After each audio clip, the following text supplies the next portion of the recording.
Please welcome back Craig, our official Obamacare correspondent, our Obamacare respondent. I'm your Obamacare warrior. Okay, that's pretty bad. Hey, you guys have been talking about the delay they implemented in early July. Basically, that delay said, "Hey, employers, we realize this is going to be a burden. If you don't provide health care in 2014, we won't fine you." Right. And that's a big step. That's a good thing. So two things happened in conjunction with that have been underreported. One is the week after that, very quietly, Massachusetts, which has had their form of Obamacare since 2006, they went ahead and they delayed their employer mandate. And the stated reason was, well, now that we have a federal law, we're going to go ahead and just let the federal government sort of take the lead on this.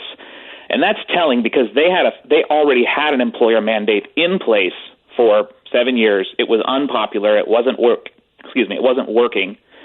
And they quietly got rid of their employer mandate too.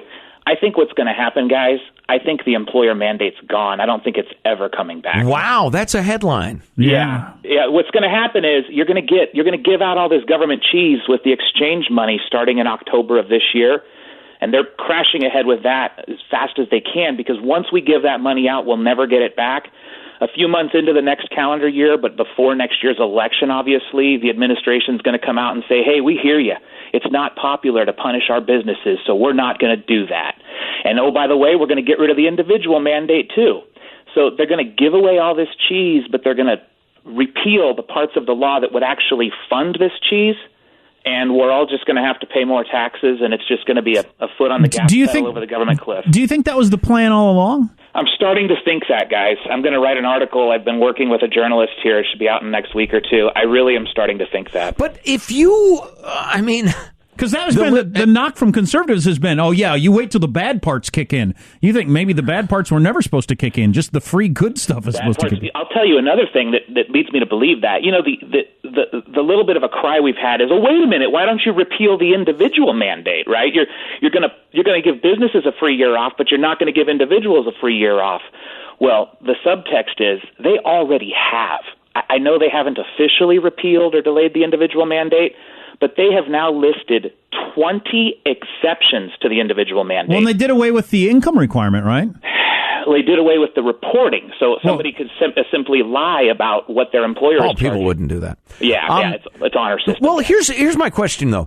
And the way it was sold to us, one of the key components of the package was that with the individual mandate, everybody will be insured. So there will be nobody showing up at the emergency room, and it'll spread it out. We'll all be cheaper, which the libertarian me hates anyway. But that's simply not true. The CBO itself, and I can get Dominic the link so you guys could post it. The CBO itself has said only 2% of Americans are actually going to be impacted by the individual mandate now because in the last month, the Obama administration issued 10 more exemptions to it.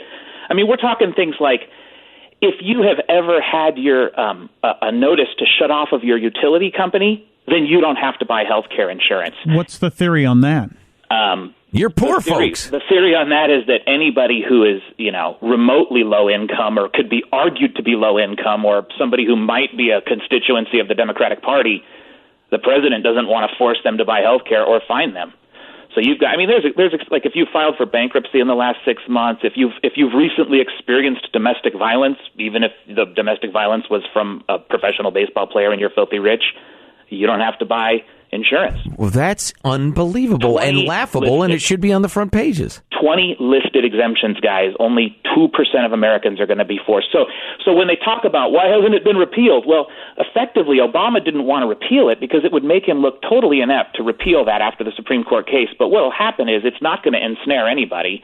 And next year, when we get closer to the elections, they'll repeal it. They'll repeal that and the employer mandate, and we're just going to have accelerated unfunded liabilities. So for those of us whose minds are easily boggled, and you kind of did it there, but give us the bottom line. What are we going to have as a country? So what we're going to have is the parts of Obamacare that people like, the goodies. So, for example, no pre-existing condition limits. You can keep your kid on your plan until they're 26. All of your preventive care is prepaid. They like to say it's free, by the way, but all it did was increased premiums 1%. It's all just prepaid preventive care. All that stuff that people have liked and that have already been phased in, that stuff's going to stay, but that raises our deficit, and now the little bit of money we were going to get from the employer and the individual mandates won't be there. So it's just a bigger fiscal boondoggle. We're going to have this entitlement that's, and the bigger piece of that obviously is Medicaid is going to be expanded by 33% in roughly half of the states as part of it, too. Well, I don't know how you're going to do that pre-existing conditions part. How can you make an insurance carrier take sign up somebody who's got cancer? Well, this is where you get to the conspiracy theory thing, guys, that says maybe this was just the plan all along because you're going to get insurance companies bowing out and that you're going to end up with people who want socialized medicine effectively saying, right, that's what I've wondered all along. It'll become such a mess that, the only way we can fix it now is to have universal health care. Right. And I think you guys have talked about it and maybe shown it. In 2003, then I guess it was Senator Obama. He said in a speech that is cleanly up on YouTube, you can watch it. He said, I am a proponent of socialized medicine, but understand we can't get there right away. We have to do it in steps. Right. So, he's clearly on that side. And yep. Well, God, this might have been genius. This might have just been a genius way to get there. I don't want to get too far crazy here, but the pre-existing conditions thing was going to be a problem anyway. But if everybody's got to have insurance, once you got past the initial problem, then it would never be a problem again because everybody's insured always, right? So there would be no such thing as pre-existing because you've always had insurance. But if you don't have to have insurance now because you've said there's all these ways out, you can stay out there with no insurance until something really bad happens. See, oh my God, I've got leukemia. Then you go sign up for someplace for insurance.